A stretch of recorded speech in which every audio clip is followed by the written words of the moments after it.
परांड्यातल्या चांदणी नदीला आलेल्या पुराचं पाणी अक्षरशः वस्तीत शिरलेलं आहे आणि घरामध्ये पूर्णपणे पाणीच दिसतंय। चांदणी नदी अक्षरशः घरामध्ये खेळून गेलेली परिस्थिती पाहायला मिळते आणि या घराला इथली लोक आता त्यांचं स्थलांतर करण्यात आलेलं आहे। इथं कड्या कुलप लावलेले आहेत कारण पुराचं पाणी गेल्या 4 ते 5 तासापासून या परिसरामध्ये या वस्तीमध्ये घुसलेला आहे आणि त्यामुळे पूर्णपणे यांचा संसार जो आहे तो या पुराच्या पाण्यामध्ये वाहून गेलेला आहे। इथल्या महिला आहे ज्या की कधी पाणी घुसलं आणि आता किती वेळापासून अशी परिस्थिती आहे? सकाळपासून पाणी घुसलेलं, सकाळी 8 वाजल्यापासून पाणी घुसलेलं घरात।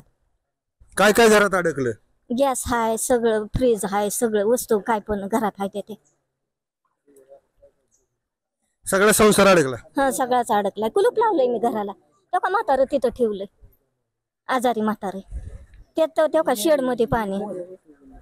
बोला बोला बोला। तुमच्या घराची परिस्थिती, कुठे घर आहे तुमचं, काय परिस्थिती आहे? हो का, इथं शेड हाय, सगळ्या घरातला भांडी, फॅन, टीव्ही, सगळं रॅक फेक सगळं वाहून गेले। सगळं कुलूप लावले आता सध्या आणि आता आम्ही बाहेर बसलोय टेंगावर वरती। तुमची घरची परिस्थिती कशी, विचारायला कोणी आलं का तुमच्यापर्यंत? अजून कोणीच नाही आलं, आतापर्यंत कोणीच नाही आलं अजून। नेते प्रशासनातले अधिकारी कोणीच पोचलं नाही? कोणी नाही पोचलं। अशा घराच्या कडनी अशा खची पडल्या, त्या घर असा आधार झालंय, भीती वाटते। लहान मूल आहे आमच्याकड, आमच्या घरामध्ये गडी माणूस पण कोणीच नाहीये आणि ते सगळं साड्या वगैरे वाहून गेल्या। आम्ही इथं वाळू घातलेल्या, परत घरातले फॅन टेव्या सगळ्या वाहून गेल्या। मग थोडस पाणी होतं तेव्हा आम्ही कुलूप लावून गेलो घराला। धान्य पण वाहून, धान्य पण आमचं सगळं नासाडी, खायचं पियचं सगळंच आता हे गहू ज्वारी तांदूळ सगळं। जेवण केलं का सकाळपासून? नाही, चहा सुद्धा नाही, तोंड नाही धुतलेलं अजून। तिकडं दुसऱ्याच्या इथं थांबलो होतो।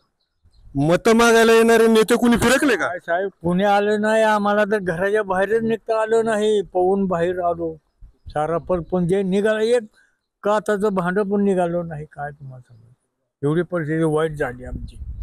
आयुष्याचा परपंच सगळा भिजला, सारा काहीच निघालं नाही साहेब, काहीच निघालं नाही बघा, एवढं वाईट झाले आज।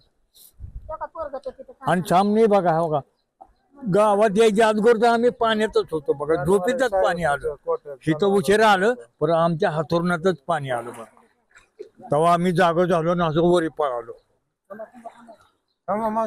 एकंदरच या पुराच्या पाण्याने अक्षरशः यांची भिंत खचली, चूल विजली, होतं नव्हतं सगळं गेलंय, अशीच परिस्थिती आहे। फक्त आता यांना लढ म्हणून कुणीतरी यांच्या पाठीशी सरकारनं भक्कमपणे उभा राहण्याची गरज आहे। अप्पासाहेब शेळके, एबीपी माझा, धाराशिव, परंडा। एबीपी माझा, उघडा डोळे बघा नीट।